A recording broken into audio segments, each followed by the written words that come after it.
بسم اللہ الرحمن الرحیم۔ بسم اللہ الرحمن الرحیم۔ مختصر سی بات ہے بھی ساتھی تھوڑی دیر تشریف رکھیں۔ میرے دوستو، رمضان ہر سال آتا ہے چلا جاتا ہے، فائدہ کتنا اٹھایا اس رمضان سے، کتنا فائدہ اٹھایا۔ نہر میں پانی ہوتا ہے، ہر آدمی کتنا پانی لیتا ہے جتنا اس کا برتن ہوتا ہے، تو جس کو تھوڑا پانی ملا اس کی وجہ یہ نہیں کہ پانی تھوڑا تھا نہر میں، بلکہ برتن چھوٹا تھا۔ اپنی اپنی طلب، اپنی اپنی محنت، اپنی اپنی کوشش کے اعتبار سے آدمی رمضان سے فائدہ اٹھاتا ہے۔ جتنا اہم مہمان ہو، جتنا بڑا کوئی مہمان ہو، اتنی اس کی قدر ہوتی ہے، اتنا اس کے لیے اہتمام ہوتا ہے پورے گھر میں کہ جی فلاں مہمان آ رہے ہیں، پتہ ہے تمہیں کون آ رہے ہیں؟ فلاں آ رہے ہیں۔ یہ رمضان اللہ کا مہمان، اس کی قدر ایک ایک دن قیمتی، ایک ایک رات قیمتی، ایک ایک صبح شام قیمتی، ایک ایک گھنٹہ منٹ لمحہ قیمتی۔ اس کو قیمتی بنائے۔ مکھیوں کا، شہد کی مکھیوں کا چھتا ہوتا ہے نا، اس میں شہد ہوتا ہے، لیکن شہد نکالنا بھی ایک کام ہوتا ہے۔ ہر آدمی نہیں شہد نکال لیتا، کسی کو مکھی پکڑ لیتی۔ یہ بہت قیمتی مہینہ ہے، بہت برکت والا، رحمت والا، مغفرت والا، اعمال والا۔ اللہ اپنے بندوں کی طرف متوجہ ہے، حدیث میں آتا ہے، لیکن بندہ بھی اللہ کی طرف متوجہ ہوا کہ نہیں؟ آپ تو کسی کے پاس چلے گئے لیکن اس نے آپ کو کوئی توجہ ہی نہ دی۔ اللہ اپنی رحمت خاصہ نازل فرما رہے ہیں، لیکن کوئی اس رحمت خاصہ کو لوٹنے والا ہے؟ اللہ دعائیں قبول فرما رہے ہیں۔ سحری کا وقت مانگو، افطار کا وقت مانگو۔ اب دیکھیں ہم کتنی دیر دعا مانگتے ہیں سحری میں؟ 15 منٹ، 10 منٹ، 20 منٹ، چلو 5 منٹ۔ افطار کا وقت کس کا ہے؟ مانگو اللہ سے۔ جو کام پیسوں سے نہیں ہوتا، دوائیوں سے نہیں ہوتا، حکومتوں سے نہیں ہوتا، وہ کام دعاؤں سے ہوتا ہے۔ لیکن دعا کیا ہے؟ کہ اللہ کی طرف متوجہ ہو، اللہ کے سامنے ہاتھ پھیلائے، اللہ سے بات کرے، اللہ کی تعریف کرے، آپ صلی اللہ علیہ وسلم پر درود بھیجے، پھر قرآن کی دعائیں، پھر احادیث کی دعائیں، پھر اپنی زبان میں مانگے۔ اب افطار میں آپ کے گھر میں کتنی دیر دعا کی فضا بنتی ہے؟ سحری میں کتنی دیر دعا مانگتے ہیں؟ کتنے نفل پڑھے؟ ساری رات جاگ کر بھی لوگ 2 نفل نہیں پڑھ رہے۔ اس سے فائدہ اٹھائیں۔ رمضان ہے، آیا اور جا رہا ہے۔ 1 روزہ ہو گیا کہ 2 ہو گئے کہ 3 ہو گئے کہ 4 ہو گئے کہ 15 روزے ہو گئے۔ اسی طرح کیا کہیں گے کہ رمضان کیا ہو گیا؟ ختم ہو گیا۔ اللہ پاک نے قرآن پاک میں رمضان کے بارے میں ایک جملہ بولا، ایام معدودات، یہ چند گنتی کے دن ہیں، یہ گنے چنے سے دن ہیں، تھوڑے سے۔ اور یہ کتنی برکت والا مہینہ اور کتنی رحمت والا مہینہ اور کتنے اجر اور ثواب اور فضائل والا مہینہ کہ ایک حدیث میں آتا ہے، آپ صلی اللہ علیہ وسلم نے فرمایا اگر لوگوں کو پتہ لگ جائے کہ یہ رمضان کی کیا قدر ہے، کیا فضائل ہیں، کیا اجر ہے، تو لوگ تمنا کریں گے کہ پورا سال ہی رمضان رہا کرے۔ یہ ایسا برکت والا مہینہ، فرض کا ثواب 70 گنا بڑھ گیا، نفل کا ثواب فرض کے برابر ہو گیا، جنت کے دروازے کھل گئے، جہنم کے دروازے بند ہو گئے، شیاطین کو اللہ نے قید کر دیا۔ اس رمضان سے فائدہ اٹھائے۔ نمازوں کا اہتمام، روزوں کا اہتمام، تراویح کا اہتمام۔ کتنا بڑا طبقہ ہے وہ رمضان میں بھی مسجد میں نظر نہیں آ رہا ہے۔ کتنی سخت بات اللہ کے نبی نے فرمائی، بد نصیب ہے وہ شخص جو اس مہینے میں بھی اللہ کی رحمت سے محروم رہ جائے۔ توبہ توبہ تو بد نصیب، اللہ کے نبی فرما رہے ہیں، جو اس مہینے میں بھی اللہ کی رحمت سے محروم رہتے۔ ایک سے پوچھا میں نے، روزہ رکھ رہے ہو؟ کہتا جمعے کا رکھ رہا ہوں۔ ارے یہ تو بچوں کے لیے ہوتا تھا کہ چھوٹے چھوٹے بچوں کو عادت ڈالنی ہے، چلو جمعے کا رکھنا شروع کرو۔ گرمی ہے تو کیا ہوا، دن لمبا ہے تو کیا ہوا، ہمیں اللہ کا حکم ہے، اللہ کا حکم ہے، مولوی صاحب کا نہیں، جس نے آنکھیں دی ہاتھ دیے کہ روزہ رکھو، اللہ کا حکم ہے۔ ہم مسلمان ہیں، ہم اللہ کو ماننے والے، قرآن کو ماننے والے، جنت اور جہنم کو ماننے والے، اللہ کے نبی پر ایمان لانے والے، روزہ رکھنا ہے۔ ابا کے ساتھ خیر خواہی، ابا روزہ رکھو، اماں کے ساتھ خیر خواہی، اماں روزہ رکھیں۔ چھوٹے بچوں کو صحابہ روزے رکھواتے تھے، چھوٹے بچوں کو شام پڑ جاتی انہیں کھلونے دیتے تاکہ کھیلتے رہیں، وقت پورا ہو جائے۔ ایسی چیز نہیں ہے روزہ کہ آج طبیعت ٹھیک نہیں، تو روزے میں صحت ہے کہ بیماری ہے؟ بیماریاں زیادہ کھانے سے ہیں کہ کم کھانے سے؟ روزے میں شفا ہے۔ ہاں روزہ رکھنا ہے، مرنا تو ہے ہی، اگر مر گیا تو روزہ رکھ کے مرے گا تو؟ ذرا کوئی مسئلہ ہوا روزہ چھوڑ دیا؟ نہیں، ہم مسلمان ہیں، نماز پڑھنی، مسجد میں پڑھنی، جذبہ ہونا چاہیے مسلمان کا، مسجد جانا ہے، مسجد میں دل لگنا چاہیے، ایمان کی نشانی ہے۔ حدیث میں آتا ہے جس کو مسجد آتا جاتا دیکھو اس کے ایماندار ہونے کی گواہی دو۔ آپ صلی اللہ علیہ وسلم نے فرمایا جو مسجد سے محبت کرتا ہے اللہ بھی اس سے محبت فرماتے ہیں۔ یہ ہے رمضان کی قدر، مسجد، نماز، روزہ، تراویح، اللہ کے سامنے کھڑے ہو۔ حدیث میں آتا ہے اللہ رمضان میں فرشتوں کے سامنے فخر فرماتے ہیں اپنے بندوں پر، دیکھو میرا بندہ سارا دن روزہ رکھتا ہے، رات تراویح پڑھتا ہے، میرے سامنے کھڑا ہوتا ہے، قیام ہے، رکوع ہے، سجدہ ہے۔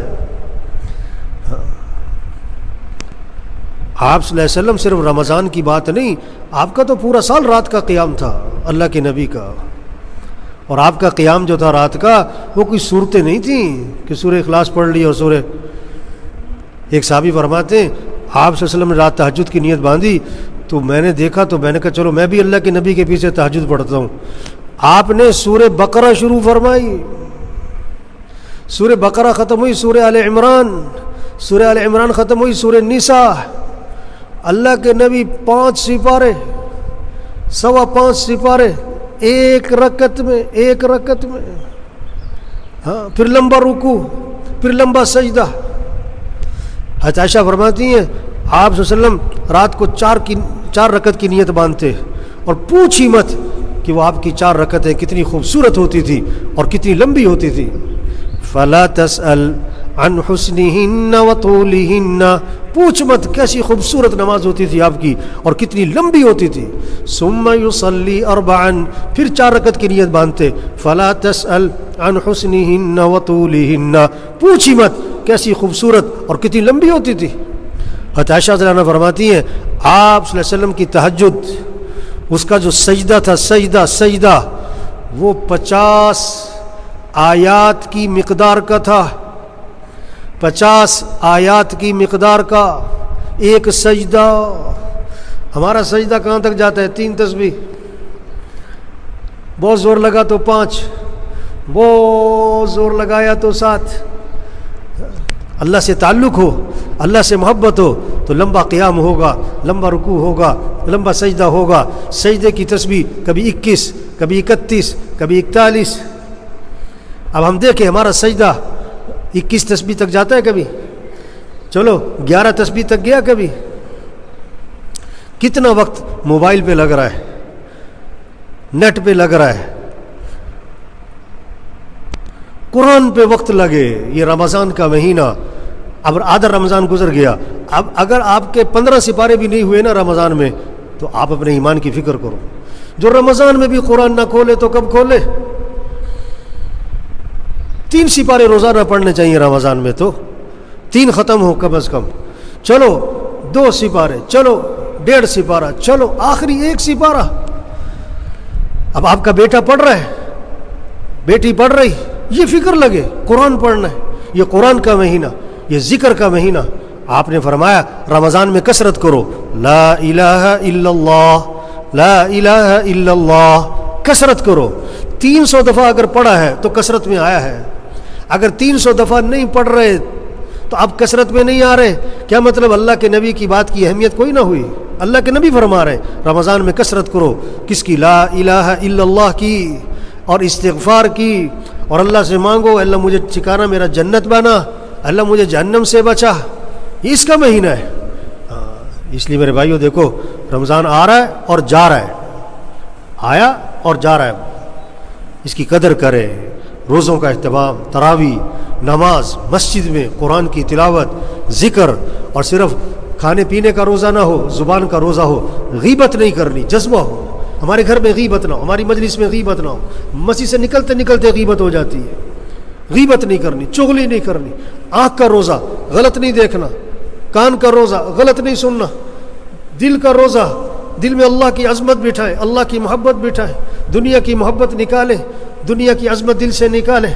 ساری نماز میں کیا ہوتا ہے؟ اللہ اکبر، اللہ اکبر، اللہ اکبر۔ ساری تراویح میں کیا ہو رہا ہے؟ اللہ اکبر، اللہ سب سے بڑا ہے۔ یہ زبان کا بول نہ ہو، یہ دل کی کیفیت ہو کہ سب سے بڑا اللہ ہے، سب جھوٹ ہے، سب دھوکہ ہے، کسی کے ہاتھ میں کچھ نہیں۔ یہ کورونا کیا ہے؟ یہ پیغام ہے کہ کسی کے ہاتھ میں کچھ نہیں ہے، یہ اللہ کی طرف سے تنبیہ ہے، وارننگ ہے، گھنٹی بج رہی ہے، ہوش میں آؤ۔ لوگ کہتے ہیں مولوی صاحب کورونا کوئی وظیفہ بتاؤ۔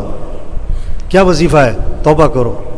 جھوٹ بولنے والا جھوٹ چھوڑے، رشوت والا رشوت چھوڑے، سود والا سود چھوڑے، بے حیائی والا بے حیائی چھوڑے، میوزک سننے والا میوزک چھوڑے، اپنے موبائل کو پاک کرو گندی چیزوں سے، اپنی آنکھوں میں حیا لاؤ۔ بہنوں کو حق نہیں دیا، بہنوں کو حق دو۔ نماز میں غفلت کرتے، نماز پڑھاؤ، روزہ رکھو۔ یہ ہے کورونا کا پیغام، یہ ہے وظیفہ۔ صحابی آئے، عرض کیا حضور میرا بیٹا قید ہو گیا ہے، کیا کروں؟ کہ وظیفہ اللہ کے نبی نے 2 باتیں بتائیں، بیٹے سے کہو تقوی اختیار کرے، پڑھنے کا وظیفہ بعد میں ہے، عملی وظیفہ پہلے ہے۔ ہاں پہلے عملی وظیفہ، اسے کو تقوی اختیار کرے۔ تقوی کسے کہتے ہیں؟ گناہوں کو چھوڑنا۔ اور پھر اس سے کہو لا حول ولا قوت الا باللہ، کثرت سے پڑھے۔ بیٹے کو پیغام دیا، اب اللہ کا نظام چلا، پہرے دار مقرر ہے۔ کافر تھے، رات کا وقت ہے، اللہ کا امر آیا، ان کی بیڑیاں اللہ کے امر سے ٹوٹ گئیں، سارے پہرے دار گہری نیند سو گئے، اٹھے، بکریاں تھی، بھیڑ بکریاں کافروں کی، وہ بھی ساتھ لی، گھر پہنچے، دروازہ کٹکھٹایا، بیوی ماں نے کہا لگتا ہے بیٹا آ گیا۔ پھر کہا کہ وہ تو بیچارہ بیڑیوں میں جکڑا ہے۔ دروازہ کھولا تو بیٹا سامنے کھڑا تھا۔ تو وظیفہ کیا ہے؟ تقوی ہے، گناہوں کو چھوڑنا ہے۔ اتنا کرونا اور اتنے مسائل، ہسپتالوں میں مسائل، اتنے جنازے، لیکن جھوٹ بولنے والا جھوٹ نہیں چھوڑ رہا ہے، رشوت والا رشوت نہیں چھوڑ رہا ہے، جس میں تکبر ہے تکبر ہے، میں ذرا عہدہ آتا ہے میں، ذرا جوانی آتی ہے میں، ذرا پیسہ آتا ہے میں، توبہ توبہ توبہ۔ اور نہیں، انسان کچھ نہیں، یہ اللہ بندے کا تکبر نکال رہا ہے۔ ہاں وَلَنُذِيقَنَّهُم مِّنَ الْعَذَابِ الْأَدْنَىٰ دُونَ الْعَذَابِ الْأَكْبَرِ لَعَلَّهُمْ يَرْجِعُونَ۔ ہم بڑا عذاب تو آخرت میں دیں گے، دنیا میں قریب میں عذاب دیں گے چھوٹے چھوٹے، کس لیے؟ تاکہ رجوع کرے۔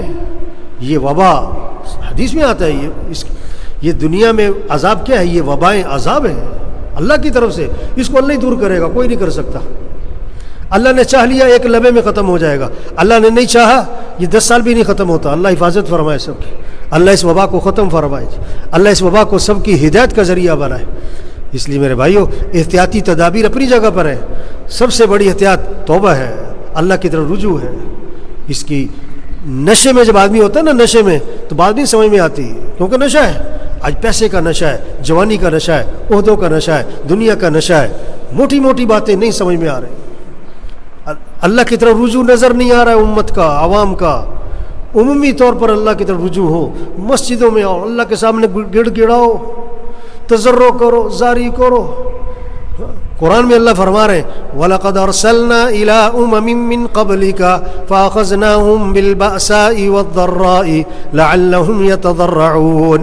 ہم نے پہلی قوموں کی طرف انبیاء کو بھیجا، انبیاء نے سمجھایا، لیکن جب انہوں نے نبی کی بات کو نہ مانا، ہم نے ان کو پکڑا، تکلیفوں سے، وباؤں سے، پریشانیوں میں پکڑا ان کو اپنے. کیوں پکڑا تھا؟ لعلہم یتضرعون، تاکہ یہ گڑ گڑائیں، ڈھیلے پڑ جائیں، برائی چھوڑ دیں. فلولا اذ جاءہم بأسنا تضرعوا، جب ہمارا عذاب آیا تو یہ کیوں نہیں ڈھیلے پڑے، یہ کیوں نہیں برائیوں کو چھوڑا؟ آگے وجہ بتائی. وَلَكِنْ قَسَتْ قُلُوبُهُمْ وَزَيَّنَ لَهُمُ الشَّيْطَانُ مَا كَانُوا يَعْمَلُونَ. کیا ہوا ہے؟ دل ہی سخت ہو گئے ہیں. دل، اللہ فرماتا دل سخت ہو گئے ہیں. اتنی وبا دیکھ کر، اتنے حالات دیکھ کر برائی نہیں چھوڑ رہے، دل سخت ہو گئے. اور شیطان نے جو کچھ کر رہے ان کے لیے مزین کیا ہوا ہے. اس لیے میرے بھائیو، ہمارے ذمہ بات کا سمجھانا ہے، پہنچانا ہے، منوانا نہیں ہے. عقل مند کے لیے اشارہ ہی کافی ہے. چھوٹی سی زندگی ہے. اللہ بڑا رحیم ہے. باپ بیٹے کو تھپڑ مارتا ہے اس کے فائدے کے لیے. اللہ بیماریاں پریشانیاں لاتے ہیں تنبیہ کرنے کے لیے، متوجہ کرنے کے لیے. اللہ رحیم ہے، یہ رحمت ہے. بیماری مانگنے کی چیز نہیں ہوتی لیکن رحمت ہوتی ہے. یہ وبا مانگنے کی چیز نہیں ہے لیکن اللہ کی طرف سے کیا ہے؟ تنبیہ ہے. رجوع کریں اللہ کی طرف، توبہ، استغفار، نمازوں کا اہتمام، روزوں کا، تراویح کا، قرآن کی تلاوت، ذکر، جھگڑے ختم کریں، جھگڑے ختم کریں. حیا والی زندگی، بچیوں کو حیا سکھائیں، کمائیے پاکیزہ بنائیں، ترتیب زندگی ٹھیک کریں. اللہ سے مانگیں اے اللہ ہمیں اس کی توفیق عطا فرما، اے اللہ ہماری رہنمائی فرما، اے اللہ ہمیں نفس کے شر سے، شیطان کے شر سے اے اللہ ہماری حفاظت فرما. اپنے لیے مانگیں، پورے ملک کے لیے مانگیں، عوام، حکمران سبھی کے لیے مانگیں. میرے بھائیوں، پورے عالم اسلام کے لیے مانگیں. یہ مانگنا اللہ کو بڑا پسند ہے. نیت کریں، دعا مانگیں، کوشش کریں. کوشش کیا ہے؟ نظام الاوقات بنائیں. اپنے گھر میں سب کو بٹھاؤ، کبھی ترتیب بناؤ بھائی، کب اٹھنا ہے، کب سونا ہے. رات سونے کے لیے، جاگنے کے لیے نہیں ہے. غلط چیز ہے رات کو نہ سونا. چاہے تھوڑی دیر سونا چاہیے. ہاں، قرآن کا وقت طے کرے، سب بچوں سے طے کروائے اس رمضان میں کتنے قرآن ختم کرنے، کتنی تسبیح کرنی ہے. سحری افطاری کے وقت 10-15 منٹ دعا مانگے. سب گھر والوں سے طے کروائے کہ وقت کو قیمتی بنانا ہے.